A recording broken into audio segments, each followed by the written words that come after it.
Hello everybody and welcome back to Red Devils TV. Now, this is a bit of a different series that I've been doing on my channel, but it's called 5 Players, and pretty much the basics simple. I'm going to talk about each alternative position in Erik ten Hag's squad, and I'm going to think of 5 replacement players if a player from our current squad does go. So today is based on the video is that if David De Gea leaves Manchester United, these are the 5 replacements that I would have over David De Gea. So let's get right into the video. These are obviously my personal opinion, and these are players that I have scouted myself, and players that I've watched a few games of and looking at stats. And these are the players that I think would suit Manchester United well. And these are 5 options that are all decent. They all have their strengths and they all have their weaknesses. So this is what this video is going to be today about. But before we get into the video, please remember to like, subscribe, comment and share, because we are so close to 700 subscribers, and I really want to get to 1,000 subscribers before Red Devils' 1-year anniversary, which is the 15th of August 2023. So if you want to keep supporting this channel, share the videos with your friends, make sure you leave a like on the video, and yeah, like I said, let's just get right into the video. So first of all, we're going to talk about a player who plays in the Italian league for Empoli, and his name is Guillermo Vicario, and I've literally sat here for the last 5 minutes trying to learn how to pronounce that name. But Guillermo Vicario is an Italian goalkeeper who plays for Empoli, and I'm just getting his stats up now. I mean, my computer's very slow. Here it is, it's up now. And just looking at the stats, I'm also going to pop them up on screen as I'm talking.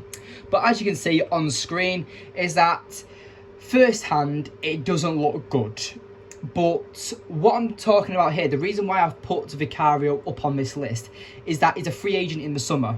It looks like he's not going to sign one with Empoli. I've looked into the contract talks. I've looked into a lot of things about this player, and it seems that he's played just shy of 3,000 minutes this season for Empoli, so he's their main goalkeeper.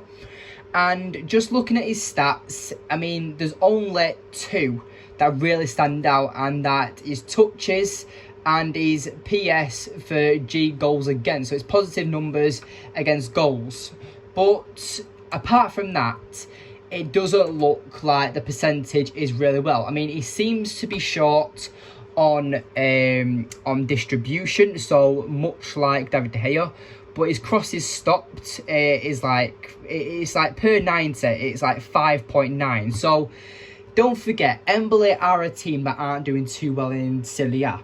So he is going to be saving a lot more, and he does seem to be conceding 1.44 goals per 90 minutes, which is obviously not the best, but realistically, he's the player that I was like, right, I need a 5th player who's a player that's a bit out of the box that no one's really mentioned before, and Vicario came up. But I do think that he will be good as a number 2. So I think Vicario for me would be more of if a Dean Henderson left, in my opinion. I think he'll be a good backup number 2.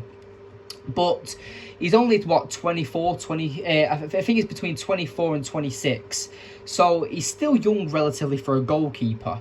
And I think for a number 2, he would be good. But the goalkeeper one's an awkward one, because I want to keep David De Gea.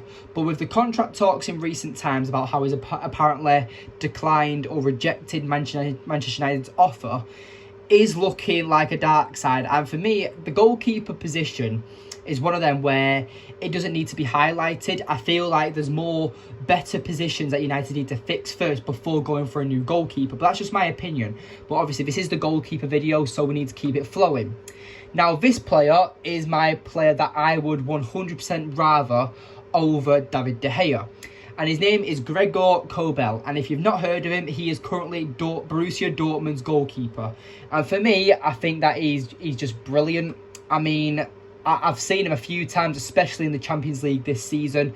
I mean, he's 6'4". He's on a low wage. He's on just shy of €40,000 a week.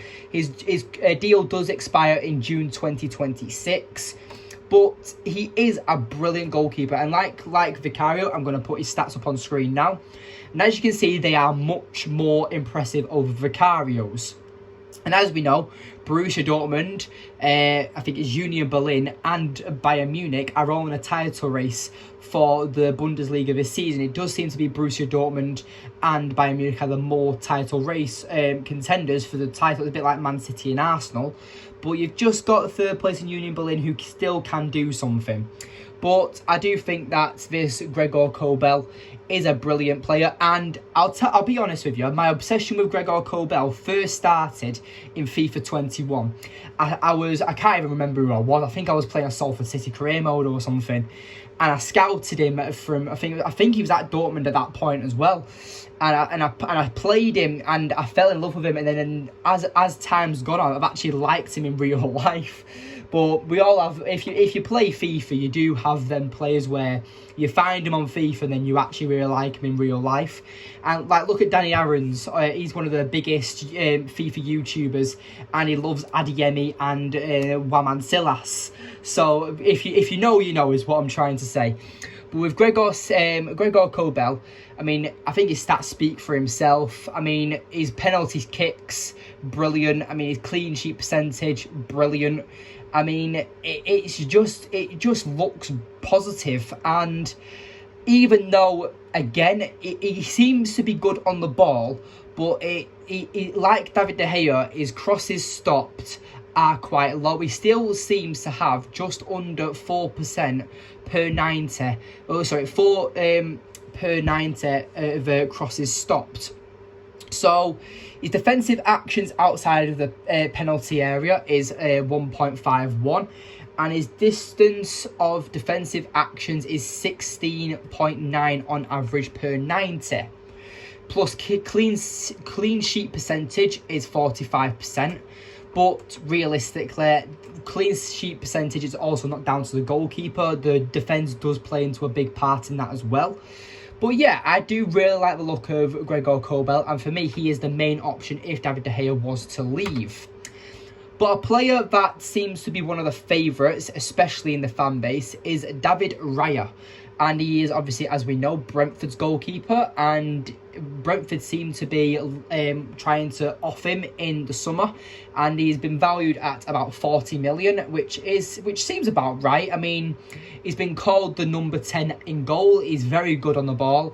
His distribution is very good, but for a goalkeeper, I think he's, I mean, I'm not going to cliche it, and like with Lisandro Martinez, where people say, oh, he was too short, but 6'1" for a goalkeeper, for me, I mean, it's tall, but it's not that tall.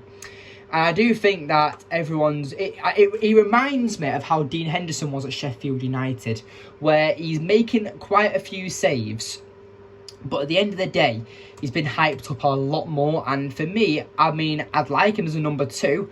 Do I think he can come into Manchester United and like make a difference? Maybe. That says it. But like with all the other goalkeepers, I'm going to put his stats on the screen now for you. And a bit like Kobel's, his stats are a bit better in distribution, as we know. I mean, like I've just said, he's like a number 10 in goal. He is very good at saving, but on the ball, he's very good. He's confident, his distribution is very good. And he is a very underrated goalkeeper, in my opinion. He is a very good goalkeeper. And do I think he's good enough for Manchester United? That's the only thing. I mean, I'm loyal to David De Gea, but this video is if David De Gea does leave. So these are the 5 options. But these are my top 5 favourites, is what I'm trying to say. But for 40 million for David Raya, I do think is a steal. I think that you can value Dean Henderson at 25 to 30 million. So for a 10 to 15 million pound difference, I think you're getting a much better player in David Raya than you are with Dean Henderson. But yeah, with another player who seems to be a very, right. This player would be very, very expensive for Manchester United, and I'll tell you why. Even though, like David Raya, his deal does expire in June 2026, another goalkeeper, as we know, is Mike Mignan. Now, Mike Mignan is a very, very good goalkeeper for AC Milan.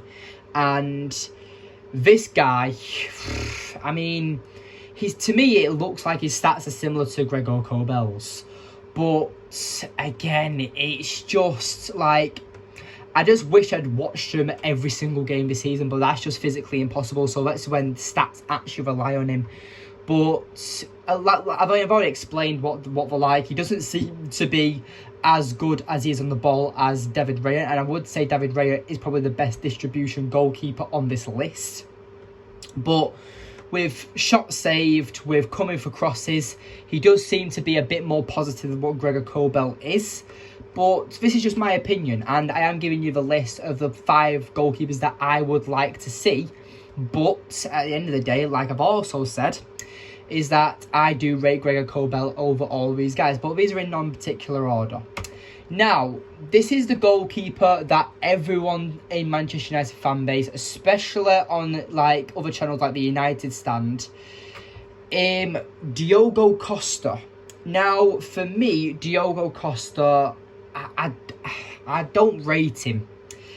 And looking at his stats, you must be like, how can you not like look at that and be like, you're an idiot? But like, there's just something about him. I watched it. I mean, believe it or not, when the World Cup was on, I supported Portugal over England because I wanted Ronaldo to win the World Cup. I mean, obviously Messi won it, but we'll ignore that.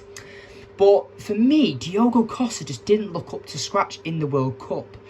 And looking at his stats here, I mean, he concedes 0.65 goals per 90.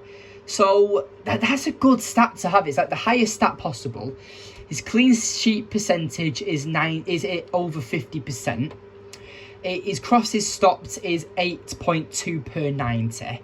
And then he seems to be good on defensive actions outside the penalty area as well. So he's almost like a sweeper keeper. I mean, I've not watched enough of him, but a lot of fans hype him up. But I'd say, well, because I've not watched him enough yet, I would say off the majority of the noise the fan base is making, I would put him up there as number 2. So if I was to rank all these goalkeepers in order on price and the actual ability of the player, I'd go for my personal opinion, Gregor Kobel. I'd go for Diogo Costa. I'd go for Mike Mignan. I'd go for David Raya. And I'd go for Vicario. Now, that's just my opinion. And if you want to look into these goalkeepers and develop your own opinion, then you can feel free. I'll leave all their links in the description below of the site that I used to find their stats. But this is a little series. It's the first video of the series. So the next one, I'll be a bit more prepared, let's say. But let me know what you thought of this type of video. It's a bit interesting, something a bit different. So yes, thank you for watching today's video. Remember to leave a like, remember to subscribe, and remember to leave your comments as well. I love interacting with the comments down below. I respond to every single comment. So if I've missed someone on this list that you think belongs on this list, then let me know in the comments below.